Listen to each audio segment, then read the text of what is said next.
So basically, my name is Victor Grishchenko. This title has no affiliation, but I have a ton of form affiliation. So I'm like chronologically ex-Bank of Russia, ex-Yandex, don't remember a couple universities, then Realm, which is now part of Mongo, then JetBrains, then Protocol Labs, then let me remember. Crypto company. So basically, yes. So basically, I'm ex many things. But mainly I'm a researcher. So this is about the 10, 15 years old architecture of Merkle DAG, which is basically used everywhere these days. Oh, another entertaining nonsense about me is that my birthday is 5th of April, which is, according to Wikipedia, is birthday of Satoshi Nakamoto. And for that reason, I'm having a difficult life. Because some people believe I have money to spare. And some people, I mean, like some really bad people. So, why do I think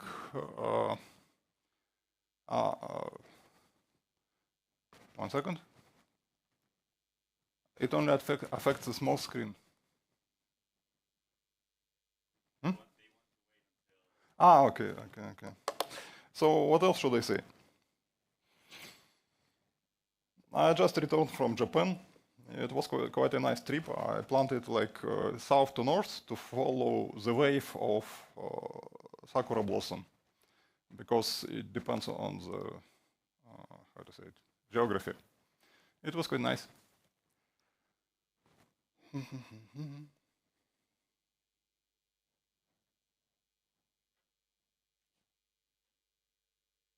Yeah, let's start.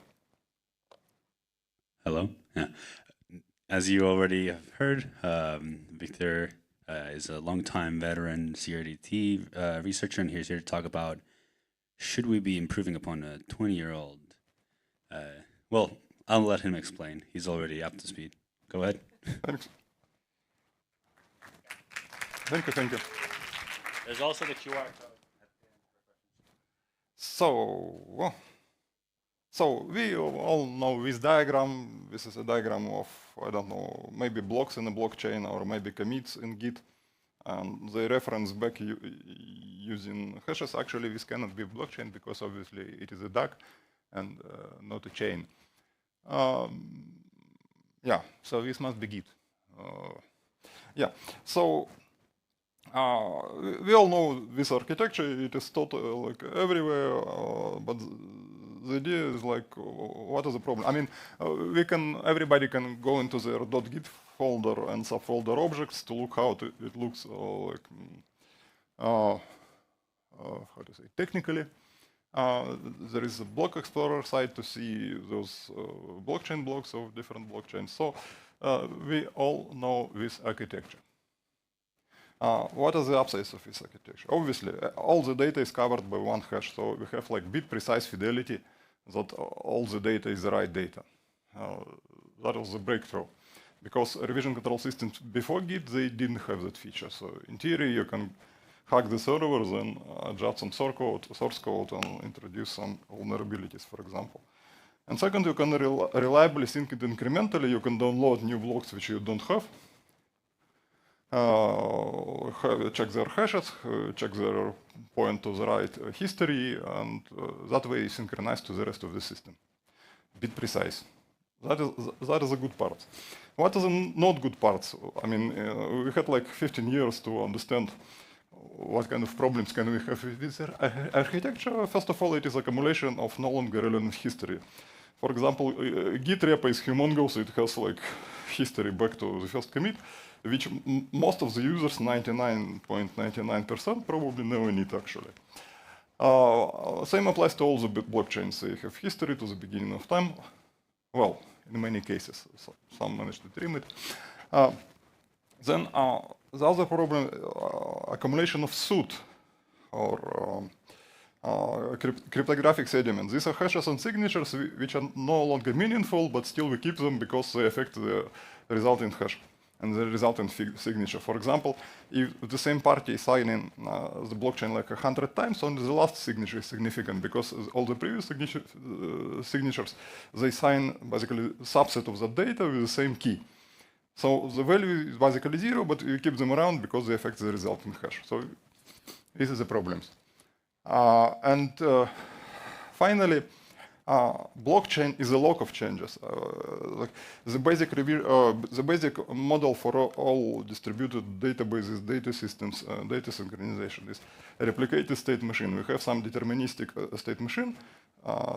We apply same ops in exactly the same order, and we have the same state of the machine on all the replicas. That is the basic idea from the 80s, actually, and of 70s.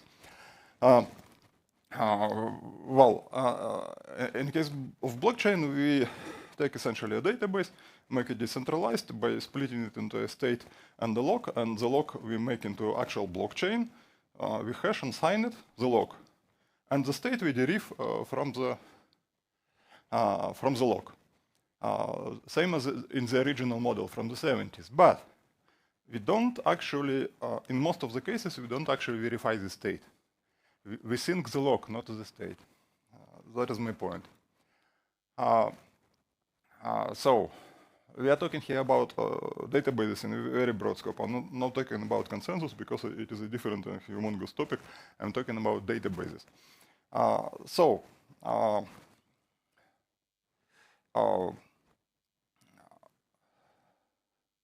second. Yeah. The trick I'm going to explain now, it is not entirely original. It was already used in some projects, but it was used applied to B-tree databases. I will use it applied to LSM databases because I believe it is much nicer in this case. LSM database, like databases are split like roughly in half. Half of them are B-tree, half of them are LSM. So for example, on your iPhone, for example, SQLite is B-tree, and level DB typically is LSM. And then you upload your iPhone data to the cloud, it typically goes to Cassandra, which is LSM. Or it may go into some B-tree database. Basically, it is a commodity. What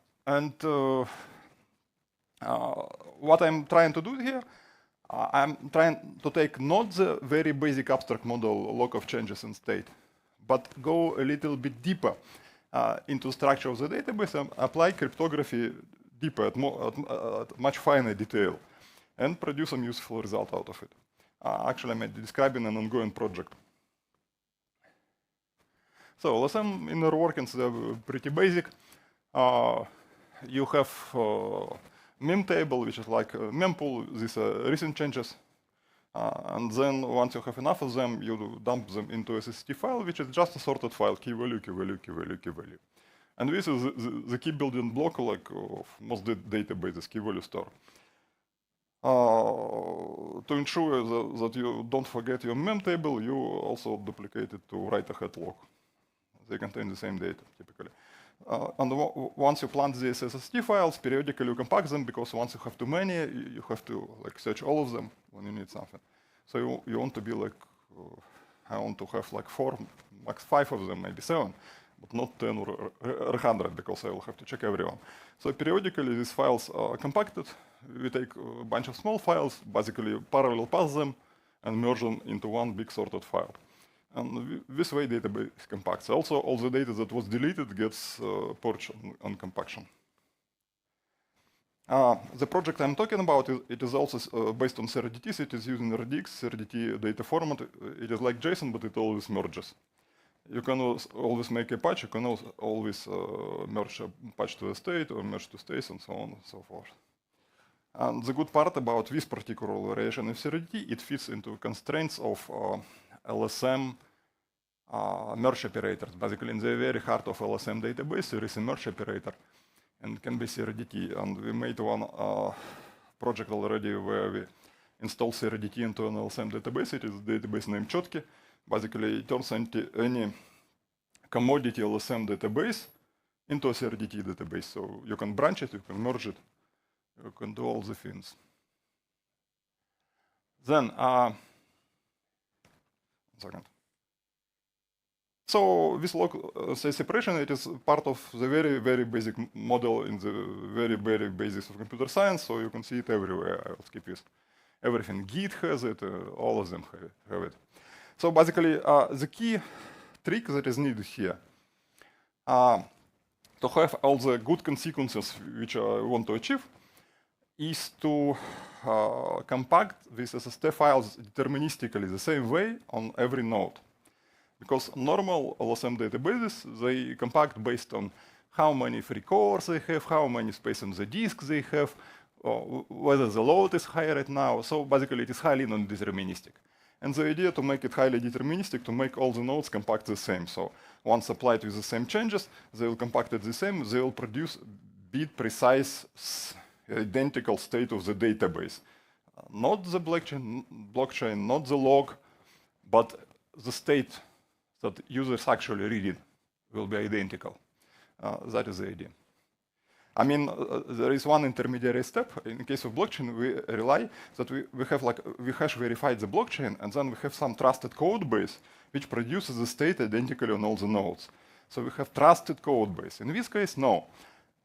We have identical state, like one step less, one step closer to the victory. Then once we apply this trick, actually the trick is very simple. Basically, we have a chain of these blocks, and Git that will be chain of commits, chain of everything. So some of blocks will be happy. Their hash will start with some zeros. And we will say this block is happy, we'll start compaction on this block. So that way all the peers synchronize in the way they do compaction. It is a very simple basic trick. It reminds proof of work a little. The idea. It is not a new idea. So then once we apply this trick, the syncing protocol becomes very easy. First of all, we synchronize not on the local changes, we synchronize immediately on the state. And the local changes, so we may synchronize with it, but that is optional. May do it, may not do it, absolutely optional. All the history, all the cryptographic suite, everything stays there in the log, which some peers may want to download, others don't. Others may just. So the other interesting part that we apply cryptography deeper inside the database. So actually we hash chunks of the data separately. We hash SST files. We don't hash the entire state of the database, just one root hash. We hash chunks. So we'll have one huge chunk which wasn't updated for a month. We'll have a smaller chunk which wasn't updated for a week. And then if you spend a couple days offline, then we will have to update some smaller chunks which are fresh. And the rest will stay untouched. That is the good part. So that makes it easy to branch, for example. If you know Neon, the database, which was recently sold for $1 billion, they using this particular feature of LSM databases to introduce branching to Postgres. So Postgres with branches. The idea is worth $1 billion apparently with all the execution. So that is the idea.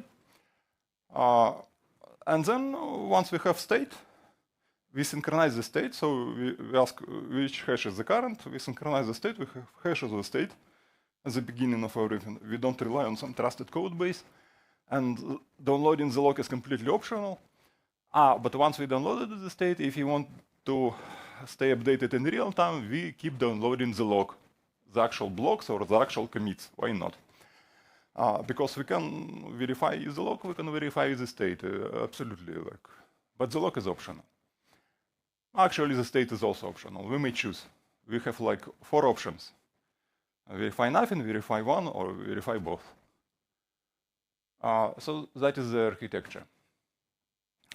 And as long as we aggregate and compact these chunks deterministically, everything is nice, everything's cool. Then, what is good about this architecture?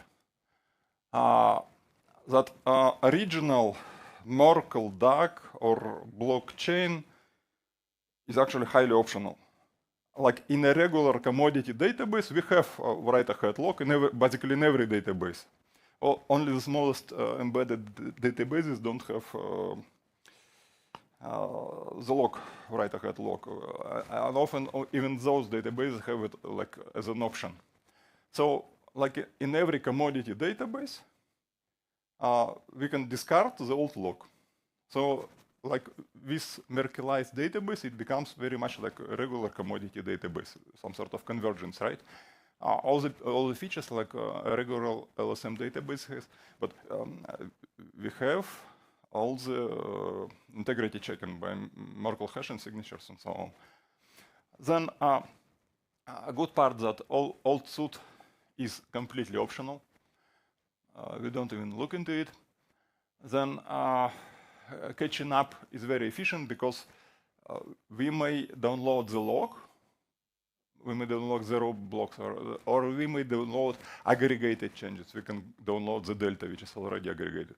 That is meaningful in the context of one project which we actually implemented, and it runs in production in one crypto company, actually counting the money.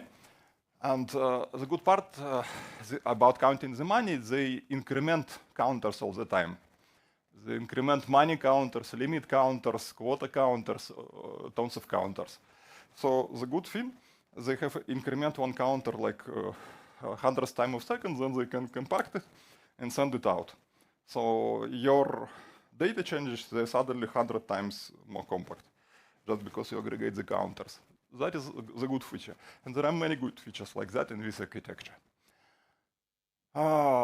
So this way, like Merkleized database becomes very much like a commodity database, and from the standpoint of, I don't know, of the IT department, their features are not really different. But no consensus. Consensus is a separate thing. That's it. LSM database easily syncable, Merkle verified, forkable, mergeable, because using CRDTs, not because of this trick.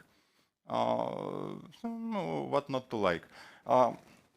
This is an ongoing project. There are two links here. One of is very low level C library, which implements the thing, but is very low level C. It doesn't do even any memory management. So basically, it receives some chunks of memory from the caller, and then does the thing very fast in those chunks of memory, very low level. And the other one is that experimental database in Go, but it has non-Merkleization, unfortunately, yet. But it has CRDT running as a merge operator inside PebbleDB. So thank you. So the status of the project, it is unfolding. But my key idea here is that the original Bitcoin was very much like MySQL with Merkle hashing. And the idea, why don't we look deeper into the database and Merkleize the inner workings of the database, not like the most high-level interfaces and parts? Questions?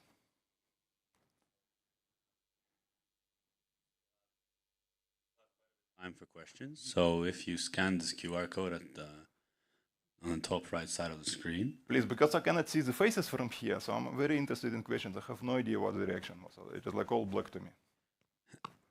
There's one question there already, and they were asking about, is there a blockchain that's already adopting something similar to a data structure that you presented, or getting inspired from it, or something like this? I know there was a project NOMS which was acquired, and then there was a derived project named DOLT, but they made it with strict to a B-tree database. It was basically MySQL married to Git, and they had babies. That was their slogan.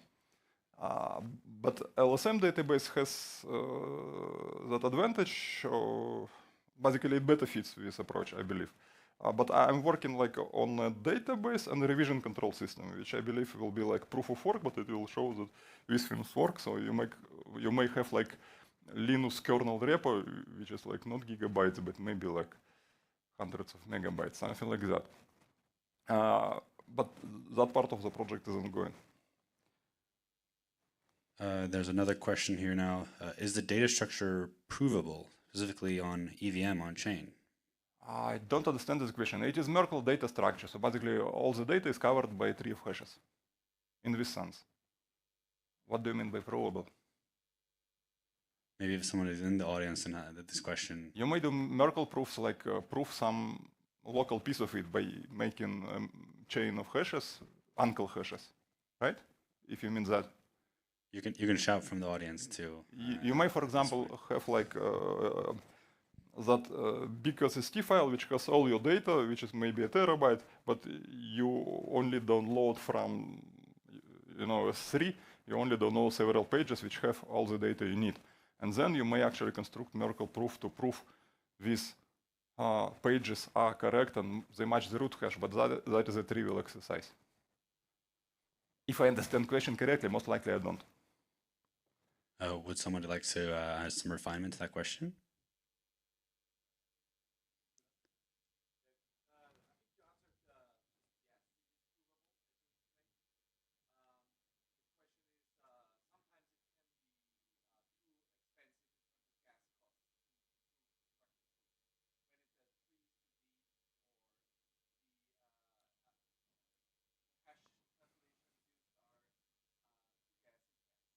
I understand, but I'm from an entirely different world, so I don't care about such things.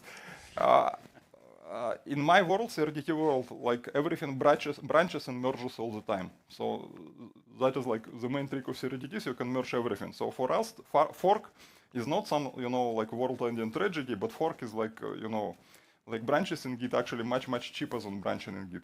Because CRDT branches merge deterministically. Git branches merge non-deterministically. If you merge the same two branches twice, you will produce different results. Hashes will be different in Git.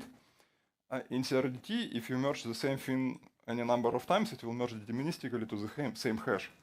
So in my universe, everything branches and merges all the time, and we believe that we can live without linear sequences, or at least pretend we can. And in case of blockchain, everything is about linear sequencing. So there is a bit of culture difference here. There's one new question. What data is used specifically for the CRDT? How are conflicts resolved? What data is what? What data is used for the CRDT and how are conflicts resolved? Conflicts. You mentioned a PN counter. PN counter. These counters, I don't remember the terminology from 2011. Like I read it in 2011. I forgot. I don't remember which one counter is PN. But the counters RDX using they are vectorized. Basically, the value is split into contribution of every source. Like for everyone who introduced this counter, you keep a separate entry how much he contribute total. This kind of vectorized counters. Maybe they are PN, maybe I don't remember that terminology. So yes or no? What was the question? It was a question about the CRDTs, how conflicts are resolved there, specifically in this structure. But conflicts are resolved like in every CRDT. Basically, you can only keep financial transactions in this kind of a database if you can go into red. Like in a classical bank, most of the time you can go into the red and then they sort of sue you, send police, or maybe apply some, or maybe they have some, how to say it, collateral. So basically, banking transactions are sort of CRD as long as you can go into the red. In the classical banking, you can go because, like, yeah. So it is a separate field which I probably shouldn't discuss here. And you also mentioned something. I think it was the replicated data exchange format, the JSON that merges. Could you talk more about that? It is like it is a superset of JSON, so it is generalized in many ways. So, for example, in JSON you have maps, and here you have sets, but the sets can host tuples. So tuple is like key and value, for example, or key value and another value, or key value and 10 other values. So it is generalized. It is more algebraic, so you can combine everything, and everything will merge. Because JSON is very limited because it is a subset of JavaScript, and JavaScript in itself was also a 10-day hack, right? So here, if we generalize everything and make everything orthogonal and mergeable and mathematically nice, then JSON becomes RDX. They also ask if there's any libraries or tools, especially with Rust bindings, that you would suggest for this. Libraries or tools doing what? Especially for the JSON that merges this. There are many such projects. I don't know, JSON Joy and so on. But the one I'm working on is RDX, like not JSON, but superset of JSON. I think if you need just exactly JSON, you have to Google CRDT JSON. That will be like auto merge, YJS, JSON Joy. There is a bunch of them. But this one is superset of JSON because it must be algebraic and very nice and basically it is let's re-engineer everything from the scratch and everything will be nice and everything will work perfectly. One final question, going to use cases of CRDTs in general. What use cases do you see currently, and what are they usually like best at? They're obviously very good at various collaborative applications, various chats, and I don't know